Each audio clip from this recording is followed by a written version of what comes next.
Welcome back to Desk Careers. I'm so excited to bring another incredible guest. Today, we are welcomed by Ankita Rao, who is the architect and co-director of Freeline Engineering Consultants. Welcome, Ankita. I'm so excited to have you with me today. Hi, Maria. So nice to see you again. Thank you for having me today. It's so great. The last time we met, it was in person, pre-pandemic. So here we are, new conversation on a completely new platform. I know I want to ask you so many questions, Ankita. I definitely want to be talking about your family-run business that you are working together with your brother. We're definitely going to go down into that. But before we do, take us backwards in time to when you were a young Ankita, when you were interested in design and everything art related. What was it like to be a younger Ankita? So, from as far as I can remember, I was always interested in art, and my grandmother. I grew up in Bombay, and my maternal grandmother was school principal, so she would always have chalk. Back in the days in the early 90s, they used these chalkboards in schools. So she would have this host of colored chalks in her room, and every time I would go visit her, she would tell me, she'd give me a box of colored chalk. She would give me her floor and her wall, and she would ask me to just draw whatever I wanted because that could be washed out and wiped out later, right? So by the time she took an afternoon nap and woke up, she wanted to see me use my creativity. So my the caveat was I couldn't use just one plane. I had to use more than one plane. So if I'm drawing something, it should start from the floor, go to the wall, or if I'm starting on one wall, it should go to the next wall. So I think those were my, building blocks of exploring my creative and aesthetic side. And, she's no more, but, I owe a lot of my creative explorations to her. And of course, along the way, there was a lot of interest that I developed along my high school and throughout my career on towards art, aesthetics, design. I also grew up in a family where my mom is an artist. She's an interior designer. And I grew up with three parents, actually. So in India, we have this concept of a joint family. So my parents and my uncle, who was not married, lived with us. So we were all one family. So he was an engineer. So I've grown up seeing drawings in the house. So it was a very natural progression for me to pick architecture as a career. So I knew pretty much by the time I was 13, 14 that I would be an architect. And that's absolutely incredible, and definitely one of the pathways that we see young people going through. But of course, there are architects who didn't know they wanted to be an architect at 13. Would you see that knowing early on actually helped you build skills and made you more competitive, or did it make a difference? And I ask you this question because I'm surrounded by young students who are always thinking, am I getting it right? Am I too late? And one of the tips that I would suggest is that they reach out to professionals like you and learn these insights. So would you say that it is necessary for a student to know as early as 13, or is it okay to figure it out later in the path to become an architect? The thing is, architecture is one of those professions that is intrinsically science driven. So, if you the earlier you know, the better it is because you can choose your high school subjects, you can choose your high school courses based on this sort of a decisions. It's something like engineering, things like architecture, which are intrinsically science driven and math and physics driven. It's very difficult to pick these subjects back in universities. Of course, you get a chance to do elementary courses, but then it becomes that much more harder because you've lost your train of thought in how to deal with these courses. So I would suggest that, and of course right now internet is a buzz with so much information, right? When I was growing up, there was very little information. The only way I could figure out, if I got lucky because I had people in the same profession, but I also spoke to a lot of people around me who are my family friends or my high school seniors who were studying architecture at that point or were architects, and got a first hand information on what the profession entailed and what was in store for me. So I would suggest there's no, there is nothing like speaking to people. The kind of information you get firsthand, no amount of internet research can give you that sort of an information. And, I would also suggest and recommend, young kids to go visit architecture offices. More people will more, with open arms welcome them. So I would suggest they can go have a look, pop in, see what sort of work happens, what sort of designing happens, and see and take it from there. But yeah, to answer your question, most universities require you to declare upfront. I studied in the US. I had to declare my major 1 year into my 5-year curriculum. So I had an option to switch, but some subjects are non-negotiable. So the earlier they know, the better planned they can be through their high school career and moving forward into their university career. Amazing. Absolutely amazing. Okay, Ankita, I know that you're not just an architect, you're running a family business with your brother. You're second generation entrepreneurs. And although you design and undertake projects, you're also personally developing and driving time to oversee these projects. So you're doing a lot of marketing and business development. I often tell young people that the world of an architect is not one dimensional. It really is multifaceted in that you're not just a specialist in architecture, but you're also a business driver. And some are even freelancing and working as entrepreneurs. How would you say that your degree helped you in the current role that you're doing right now? Or did you need to upskill? And this is another part of the conversation I have with students, in that don't think of the next degree as the only degree. There's going to be quite a bit of upskilling. Would you say that that's the case for you in your career as an architect, or is it because you're running a family business? I think in every scenario, you definitely need to upscale and, gain new intangible skills for yourself. I mean, that's a completely non-negotiable, because your university career is based on a certain curriculum. There are only so many tools that you can be armed with given the time frame of 4 years or 5 years. So I would say the most underrated skill, which I really wish a lot of young students develop, is public speaking. I got very lucky in high school where I got many public speaking opportunities, and I was in high school here in Dubai in GEMS Modern Academy, and they put a very, very strong focus on public speaking.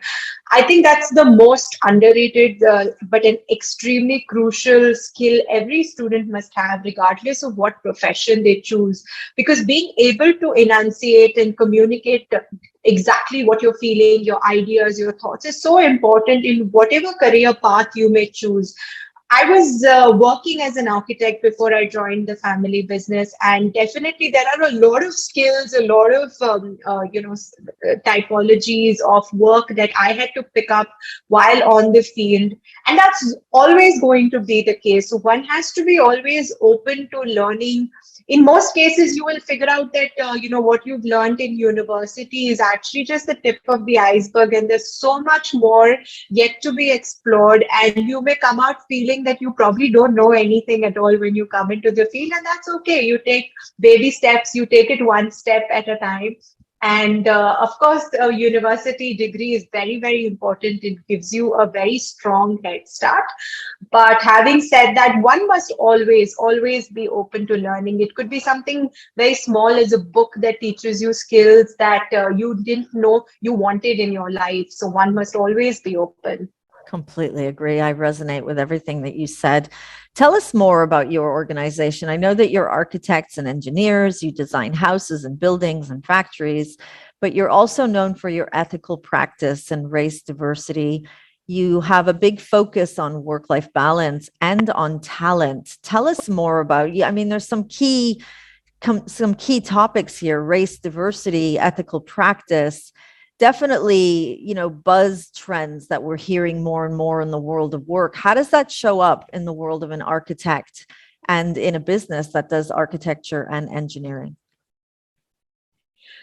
It's very important, I feel, for any business or any practice to work on some level of principles, to work on some value system that is intrinsic to the business itself. And, we were really grateful. Our late uncle started this business, and there were certain value systems back in the 90s when he started this business. He instituted in this company, and, and he's unfortunately no more, but my brother and I, now that we co-manage the business, that is the same value system we have taken forward. And a big part of that value system is recognizing talent devoid of any race, gender, or creed. And that is the value system we take forward. Currently, we are a team of about 15, but we have members of almost 5 nationalities with us.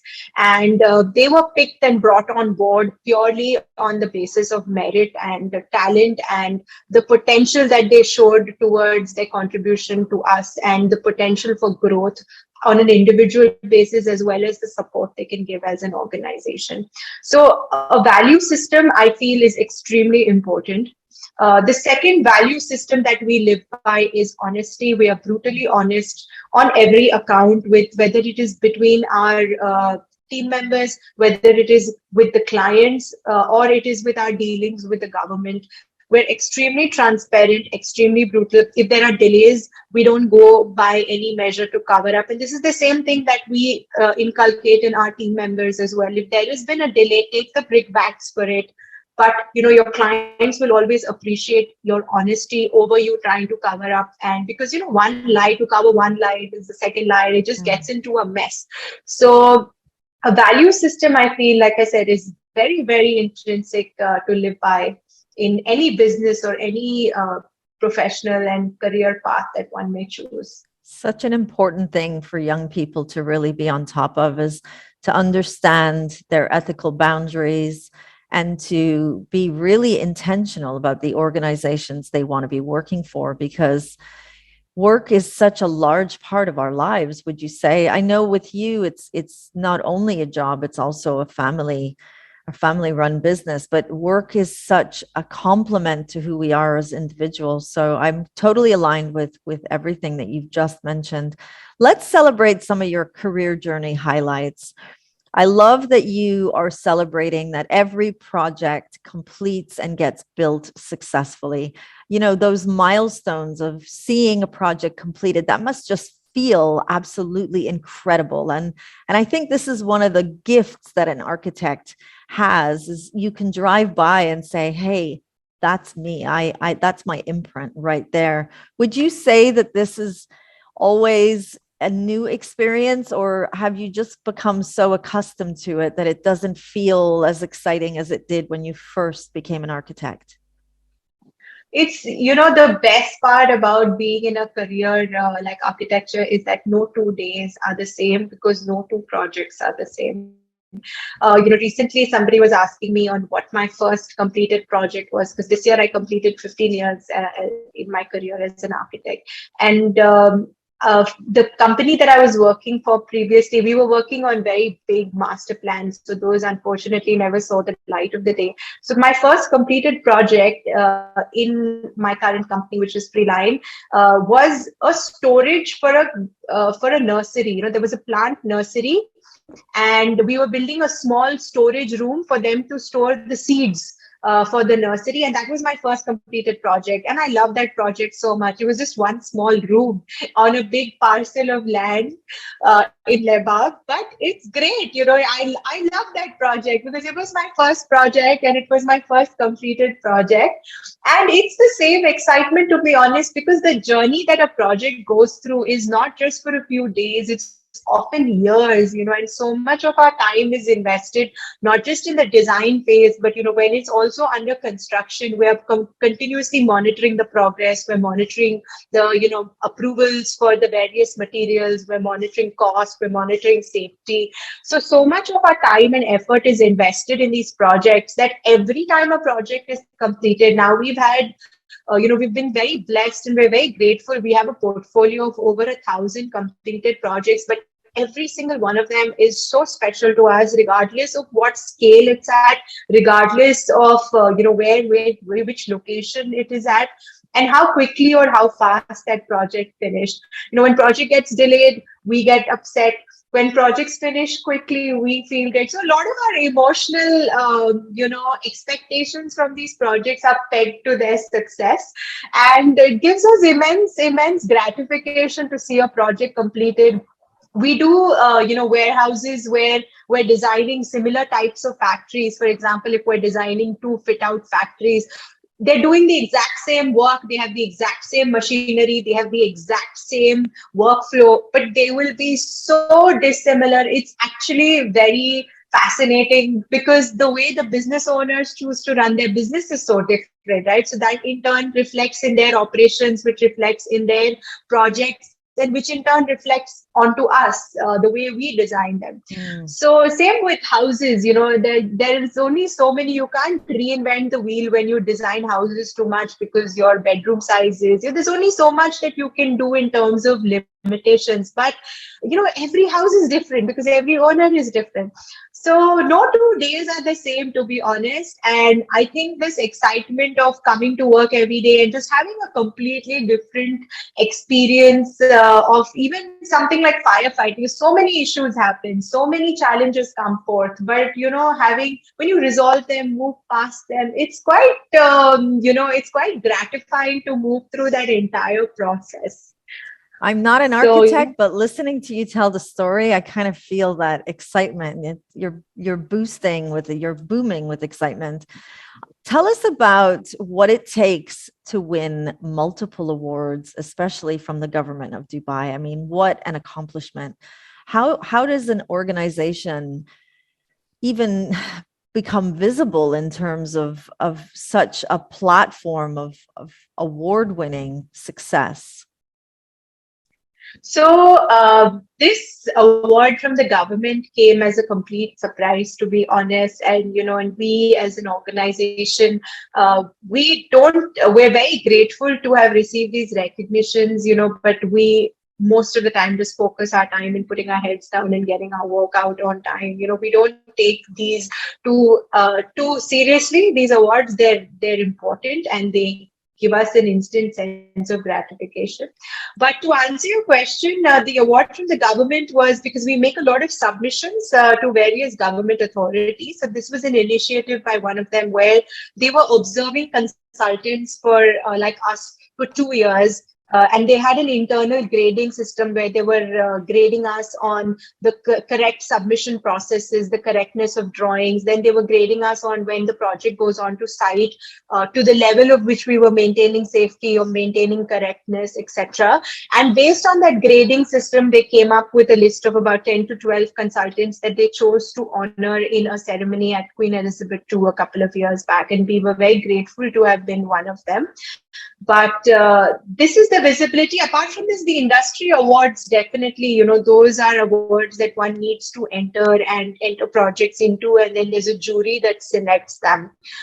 Completely different processes. But yeah, recognition from the government felt very, very special because it just came out of nowhere. Yeah, so amazing. We were very grateful. And 2 years is a very long time because they were monitoring every single project that we were submitting, That that felt amazing. Inspiring. Your top 3 tips, you say, are be well informed about your career choice, strive for your personal and professional discipline, and have a clearly charted goals path and vision ahead. I know even the younger Ankita at the age of 13 had that goal and that vision, but how does a young person stay informed, strive for their personal and professional best, and gain a clarity and focus in goals? What do you suggest that they prepare themselves to do? I think the first step is to identify, in specific to your career, the first step is to identify subjects or courses in your high school or in your middle school that excite you. It could be art, it could be music, it could be dance, it could be sports, it could be something very simple like craft, so origami or paper folding or any of that stuff. So the first step, of course, is always to identify what is it that gives you that sense of excitement, and moving that forward, there are a lot of counselors like yourself in schools. There are your parents, your friends, your family friends around you.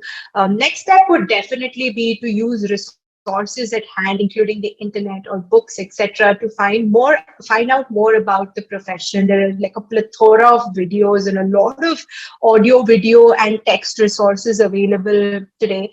Next step would be to definitely find out, what profession resonates most with you. And from when I went to university 20 years back to date, there are so many more career paths. There's so many more specializations, and it's just ever evolving with the advent of tech, etc. So many more opportunities that are coming by, right? So definitely doing some level of research is extremely, extremely key.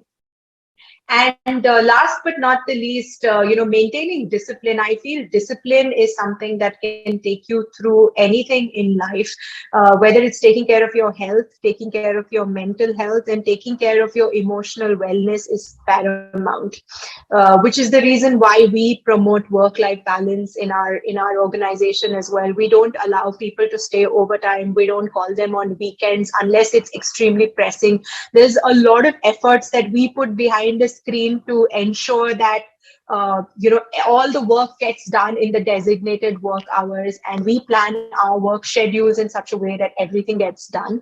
So personal wellness on every level is extremely important, because I feel if you're not functioning at an optimal level, nothing that you're involved in will work at an optimal level.